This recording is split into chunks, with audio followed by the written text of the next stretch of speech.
देखो बच्चों, today we study about mutual inductance. इससे पहले हमने पढ़ा था सेल्फ इंडक्टेंस के बारे में पढ़ा था। और सेल्फ इंडक्टेंस है वो हमने कहा था कि ये हमारे पास किसी कॉइल की प्रॉपर्टी है जिसके अंदर खुद से ही ईएमएफ है वो प्रोड्यूस हुआ था, जो हमारे पास क्या कर रहा था कि भाई अपोज कर रहा था कि भाई increase in strength of the current का। Now today we study about mutual inductance. Mutual inductance है ये हमारे पास क्या होता है, इसको हम ये कहते हैं भाई ये हमारे पास प्रॉपर्टी है टू कॉइल्स की।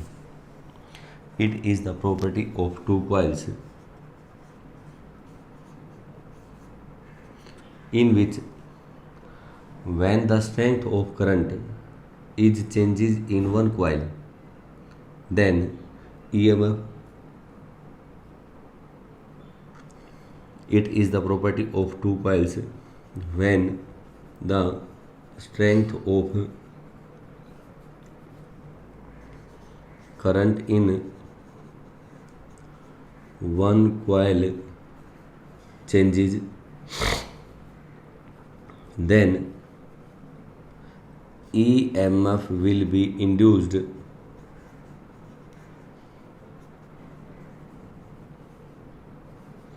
in another coil। ठीक है, ये हमारे पास प्रॉपर्टी है दो कॉइल्स की। अब देखो, मैं आपको कह दूं कि एक ये वाली कॉइल है, एक ये वाली कॉइल ले ली, और मैं आपको यूँ कह दूँ कि जब इसमें से मैंने करंट चेंज किया, स्ट्रेंथ ऑफ करंट है वो हमने चेंज करी, तब मैं कह दूँ कि भाई इसमें ईएमएफ प्रोड्यूस हो जाए।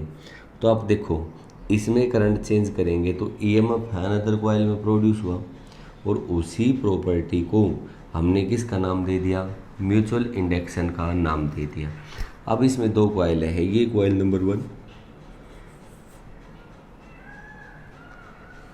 ये कॉइल नंबर 2। अब मैंने बताया आपको कि दो कॉइल्स है, तो इसके अंदर सबसे पहले हमें एक कंसीडर करना पड़ेगा प्राइमरी कॉइल, और एक दूसरी हमारे पास कौन सी कॉइल होगी, सेकेंडरी कॉइल होगी। एक प्राइमरी कॉइल और दूसरी सेकेंडरी कॉइल। प्राइमरी कॉइल ये कहता है कि हमें वो कॉइल कंसीडर करनी है जिससे हम यूँ कह दें कि सेकेंडरी कॉइल के अंदर फ्लक्स है वो इजी मोड में कैलकुलेट कर लें, जिससे फ्लक्स है वो दूसरी कॉइल में इजी मोड में कैलकुलेट कर सकें। कोई ज़रूरी नहीं है मैं इसको प्राइमरी कॉइल मानूँ, कोई ज़रूरी नहीं है मैं इसको प्राइमरी कॉइल मानूँ, हमें वो देखना है, वो सिचुएशन देखनी है कि दूसरी कॉइल के अंदर फ्लक्स है वो इजीली चेंज हो जाए। तो this is the method of considering primary coil as well as secondary coil.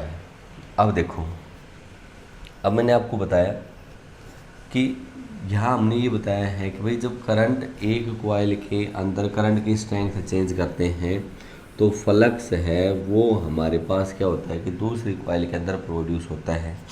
आप यहाँ से कह दो, ये मेरे पास पहली कॉइल बताई मैंने, ये मैंने बताई आपको दूसरी कॉइल बताई। आप इसमें से करंट मैंने बढ़ा दिया, करंट की वैल्यू क्या कर दी, इंक्रीज़ कर दी। तो मैंने कह दिया कि भाई फ्लक्स है इस दूसरी कॉइल के अंदर, ये पहली कॉइल थी, ये दूसरी कॉइल है, फ्लक्स की स्ट्रेंथ इसमें बढ़ गई।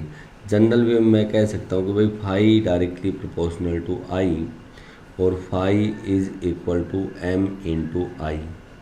जहाँ एम है this is known as coefficient of mutual inductance. ठीक है, और बच्चों मैं यहाँ से अगर m की वैल्यू कैलकुलेट करूँ तो देखो बेटा, m इज इक्वल टू किसके बराबर आएगा, फाई अपॉन आई के बराबर आएगा। फाई हमने बताया है कि भाई हमारे पास मैग्नेटिक फ्लक्स है, आई हमने बताया करंट है, देयरफॉर हम कह सकते हैं कि अगर मैं इसकी यूनिट की बात करूं तो फाई की यूनिट तो हो गया आपके पास वेबर, आई की यूनिट हो गया आपके पास ampere, weber per ampere that is known as henry and it is represented by H. Similarly by Faraday's second law का यूज़ करो, और सेकेंड लॉ आपके पास क्या था, E बराबर minus D phi upon D T, और E is equal to minus D by D T of phi, देखो किसके बराबर है, M I and E is equal to minus M into D I upon D T. मैं अगर m की value calculate करता हूँ तो ये कितना आएगा, minus E upon D I upon D T के बराबर आया। हैंस मैं कह सकता हूँ also mutual inductance is also defined as the ratio of induced EMF to the rate of change of strength of the current, induced EMF to the rate of change of strength of current. और अगर D I upon D T again हमारे पास negative आता है, then we can say that strength of current decreases, and if D I upon D T है ये हमारे पास positive आता है, तो हम क्या कह सकते हैं कि भाई जो स्ट्रेंथ ऑफ करंट है वो हमारे पास क्या आएगी, कोई पॉजिटिव आएगी। ये तो था हमारे पास म्यूचुअल इंडक्टेंस। आगे देखो, यहाँ से हमने देखा कि म्यूचुअल इंडक्टेंस है वो हमारे पास किसके बराबर आया, फाई अपॉन आई के बराबर आया।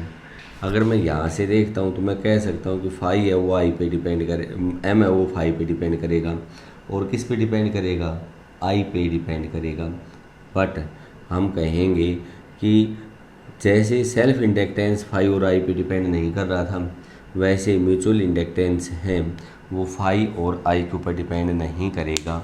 अभी हम इसको प्रूव करके दिखाएंगे, ठीक है। आगे देखो किन किन फैक्टर्स पे डिपेंड करेगा वो अभी आएगा हमारे पास। देखो इसका जनरल सा मैं एक क्वेश्चन करता हूँ।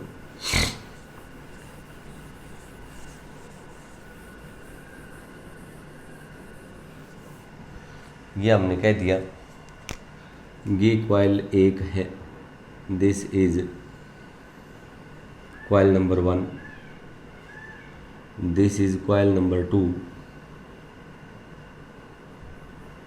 मैंने मान लिया इसकी रेडियस है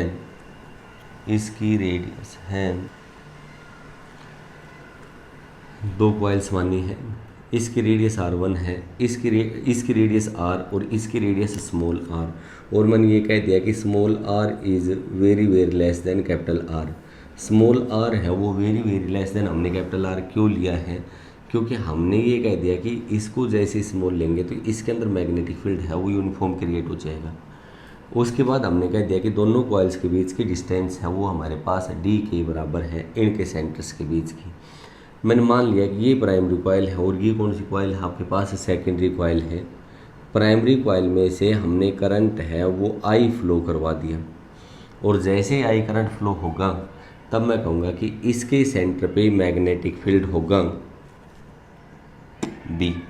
और बच्चों हमने पढ़ा था कि अगर मेरे पास ये कोई भी सर्कुलर कॉइल है, इसकी रेडियस A है और इसकी एक्सिस के ऊपर हमने x डिस्टेंस दूरी पे मैग्नेटिक फील्ड कैलकुलेट किया, तब हमारे पास मैग्नेटिक फील्ड की वैल्यू आई थी B is equal to mu naught upon 4 pi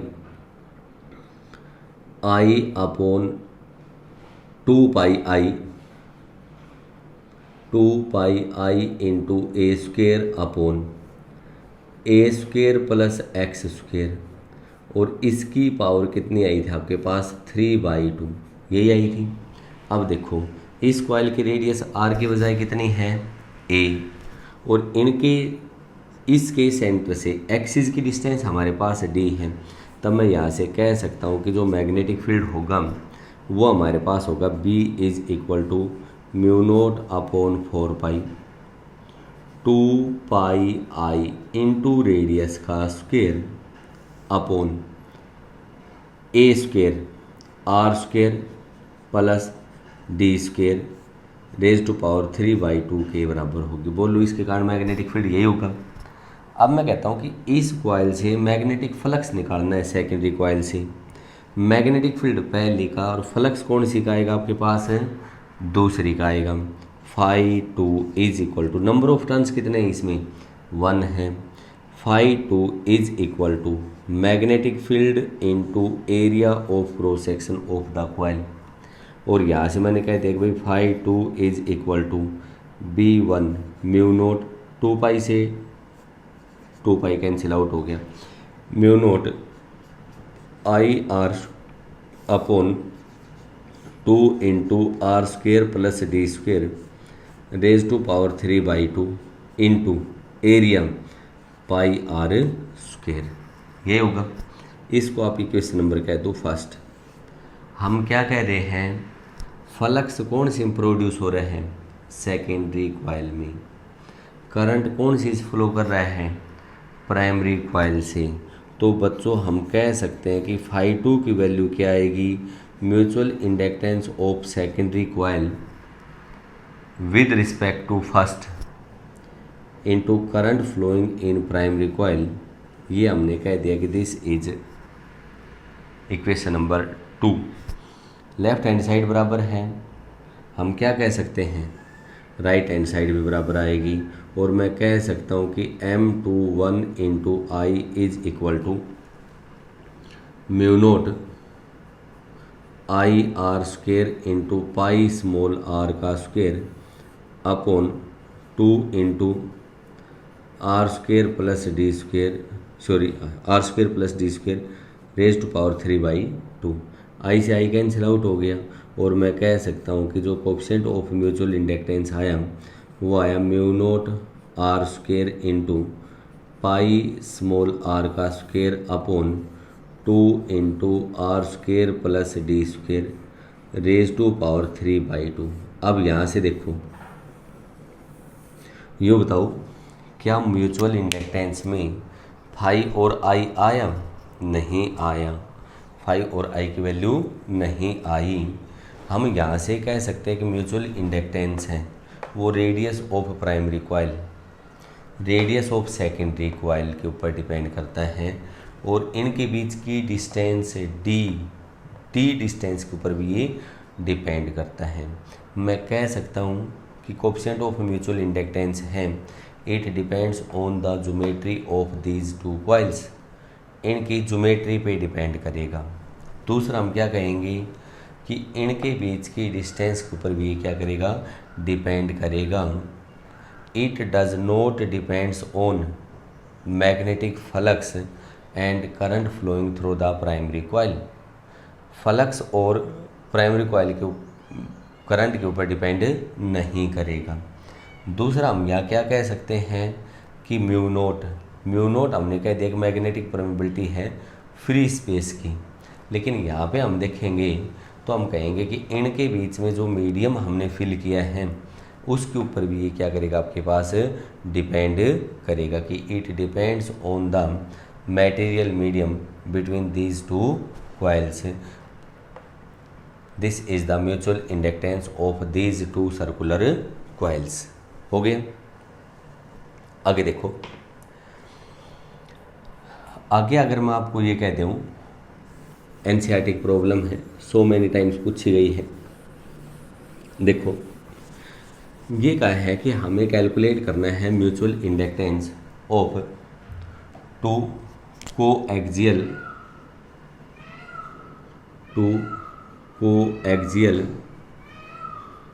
circular coils, two coaxial circular coils. और मैं ये कह सकता हूँ two concentric circular coils, concentric circular coils. कोई भी दो कोसेंट्रिक सर्कुलर कॉइल्स हैं उनकी हमें क्या कैलकुलेट करनी है, म्यूचुअल इंडक्टेंस कैलकुलेट करना है। और हमने कह दिया कि जो इनर कॉइल है उसकी रेडियस है वो वेरी वेरी स्मॉल है as compare to the outer coil. देखो ये मैंने कह दिया कि ये हमारे पास कोई इनर सर्कुलर कॉइल है, इसकी रेडियस है वो स्मॉल आर के बराबर है। ये हमने कह दिया कि कोई सेकंड कॉइल है, इसकी रेडियस है वो हमारे पास कितनी आ गई, कैपिटल आर के बराबर आ गई। ठीक है, हमने आर है वो वेरी वेरी लेस देन माना है कैपिटल आर, और R less than capital R माना है, तो हम कह देंगे कि जब इसको लेस देन कैपिटल आर मानेंगे तब हम कहेंगे कि इसके अंदर मैग्नेटिक फील्ड है वो क्या हो जाएगा, आपके पास यूनिफॉर्म हो जाएगा, कि it's magnetic field is uniform. अब देखो इसमें हम प्राइमरी कॉइल किसको माने और सेकेंडरी कॉइल किसको माने। बच्चों हम यूँ कहेंगे कि ये अंदर वाली तो प्राइमरी कॉइल हो गई और बाहर वाले क्या हो गई, सेकेंडरी कॉइल, क्योंकि इससे जैसे ही हम करंट फ्लो करवाएंगे तब हम कह देंगे कि अंदर वाली कॉइल है उसके अंदर हमारे पास फ्लक्स है वो इजीली प्रोड्यूस कर सकते हैं। मैंने कह दिया कि इसमें से करंट है वो हमने आई फ्लो करवा दिया, I2 इज इक्वल टू आई के बराबर फ्लो करवा दिया। और जब मैं इस कॉइल में से मैग्नेट करंट है वो आई फ्लो करवाऊंगा तो बोलो इसके सेंटर के ऊपर मैग्नेटिक फील्ड होगा। और हमने ये पढ़ा था कि ये मेरे पास कोई भी एक सर्कुलर कॉइल है, सर्कुलर कॉइल की रेडियस है वो स्मॉल आर के बराबर है। इसमें से अगर करंट आई फ्लो करता है तब हम कहेंगे कि इसके अंदर मैग्नेटिक फील्ड होता है mu naught upon 4 into I upon R into 2 या मैं इसको ये कह सकता हूँ 2 से 2 कैंसिल आउट हो गया तो म्यू नोट आई अपॉन 2 के बराबर आया। ये मैग्नेटिक फील्ड होगा, यही होगा। मैं यहाँ से ये कह दिया कि इसके अंदर मैग्नेटिक फील्ड प्रोड्यूस हुआ B2 is equal to mu naught I upon 2 into capital R. ठीक है, फ्लक्स कौन सी कॉइल का चेंज हुआ है, अंदर वाली कॉइल का। अंदर वाली कॉइल का फ्लक्स चेंज होगा तो इसको मैंने कह दिया कि भाई φ1 is equal to magnetic field बाहर वाले कॉइल का into area of cross section अंदर वाले कॉइल का। अब देखो इसका मैग्नेटिक फील्ड बाहर की साइड में, एरिया वेक्टर भी बाहर की साइड में, दोनों के बीच का एंगल 0 डिग्री का। और हमने कह दिया कि ये आया mu naught I upon 2r into pi R square के बराबर आ गया। ये तो हमने कह दिया कि मैग्नेटिक फ्लक्स कौन सी कॉइल का आ गया, अंदर वाले कॉइल का आ गया। अब आप क्या कह सकते हो कि भाई φ1 is equal to mutual inductance calculate करना है M12 into I2। Mutual inductance first coil का किसके कारण, सेकंड कॉइल के कारण। और I2 की वैल्यू हमने क्या लिखी थी, I लिखी थी। देयरफॉर मैं लिख सकता हूँ कि M12 इंटू आई के बराबर आ गया। ये इक्वेशन नंबर कितनी हो गई, 2। 1 और 2 से हमने कह दिया M12 into I is equal to mu naught I upon 2r into pi small R का स्क्वेयर। आई से आई कैंसिल आउट हो गया। We get M12 is equal to mu naught pi small R square upon 2r। ये हमारे पास क्या आ गया, mutual inductance आ गया। कौन सी कॉइल का, इनर कॉइल का। जब करंट कौन सी में से फ्लो कर रहा है, आउटर कॉइल में से फ्लो करता है। आगे देखो, आगे मैं यहाँ से कह सकता हूँ अगेन म्यूचुअल इंडक्टेंस है वो हमारे पास डिपेंड करता है आर पे और आर पे। आर इनर वाले की रेडियस, कैपिटल आर आउटर वाले की रेडियस। दैट इज़ अगेन हम कहेंगे कि म्यूचुअल इंडक्टेंस है ये हमने क्या बताया, ज्योमेट्री के ऊपर डिपेंड करेगा, ज्योमेट्री ऑफ द कॉइल्स के ऊपर डिपेंड करेगा। दूसरा फैक्टर हम क्या कहेंगे कि इनके बीच में हमने कौन सा मटेरियल मीडियम फिलअप किया है उसके ऊपर भी डिपेंड करेगा। ठीक है, तो ये तो था हमारे पास 2 कॉन्सेंट्रिक सर्कुलर कॉइल्स का। आगे देखो, नेक्स्ट क्वेश्चन करते हैं।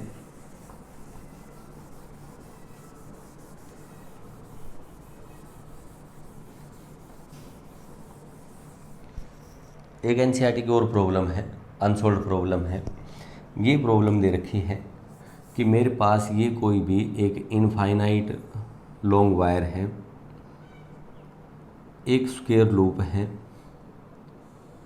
इस स्क्वायर लूप की हर एक साइड है वो एल के बराबर बताई है, and it is at a distance A from the infinite long wire. Infinite long wire से ये ए डिस्टेंस दूरी पे है। देन ये कहता है कि भाई फाइंड म्यूचुअल इंडक्टेंस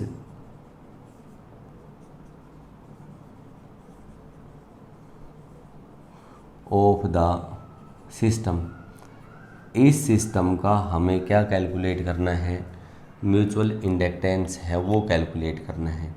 अब यहाँ भी हमें देखना है प्राइमरी कॉइल किसको मानने और सेकेंडरी कॉइल किसको मानने। कोई यूँ कह दे कि भाई हम इस स्क्वायर लूप को प्राइमरी कॉइल मान ली हमने कि इस स्क्वायर लूप को हमने प्राइमरी कॉइल मान लिया, और जैसे स्क्वायर लूप को हमने प्राइमरी कॉइल माना है, इसमें से हमने क्या किया कि करंट है वो फ्लो करवा दिया। और कितना करंट फ्लो करवाया हमने, आई करंट फ्लो करवाया। भाई यहाँ इनफाइनाइट वायर है, इस स्क्वायर लूप के कारण यहाँ पे कोई ना कोई मैग्नेटिक फील्ड होगा, और मैंने कितना मान लिया, बी। लेकिन आप ये बताओ कि जब ये लूप क्लोज नहीं है, नॉट क्लोज, तब क्या आप कह सकते हो कि इसके अंदर फ्लक्स प्रोड्यूस होगा? नहीं कह सकते। इसलिए हमारे पास इसको तो प्राइमरी कॉइल मानना पड़ेगा, और इसको किसका कौन सा मानना पड़ेगा, सेकेंडरी कॉइल मानना पड़ेगा। देखो मैंने मान लिया इनफाइनाइट वायर है, ये प्राइमरी कॉइल है, और इसमें से हमने बता दिया कि करंट है वो आई फ्लो करता है। ठीक है, आई करंट फ्लो किया। जब इसमें से करंट आई फ्लो करेगा तो यहाँ पे इसके अंदर हमारे पास मैग्नेटिक फील्ड है वो प्रोड्यूस होगा। और बच्चों हमने ये पढ़ रखा है कि अगर ये कोई भी एक वायर है जो इनफाइनाइट लॉन्ग वायर है, इस इनफाइनाइट लॉन्ग वायर से ए डिस्टेंस दूरी पे अगर मैग्नेटिक फील्ड कैलकुलेट करना है तो बी की वैल्यू हमारे पास क्या आई थी, बी की वैल्यू हमारे पास आई थी mu naught upon 4 into 2i upon perpendicular distance. 2 से 2 कैंसिल आउट कर देंगे तो ये आ गई mu naught I upon 2 into ए के बराबर आएगी। जब हमारे पास ये आया है तो मैंने ये कह दिया कि यहाँ पे हमने क्या मान लिया कि स्मॉल एलिमेंट मान लिया, स्मॉल एरिया मान लिया, जिसकी थिकनेस है वो dx है, और इस वायर से कितनी दूरी पर मानना हमने, x डिस्टेंस दूरी पे मानना है। x डिस्टेंस दूरी पे जो मैग्नेटिक फील्ड होगा वो होगा b। कितना आएगा आपके पास, mu naught I upon 2 into x के बराबर होगा।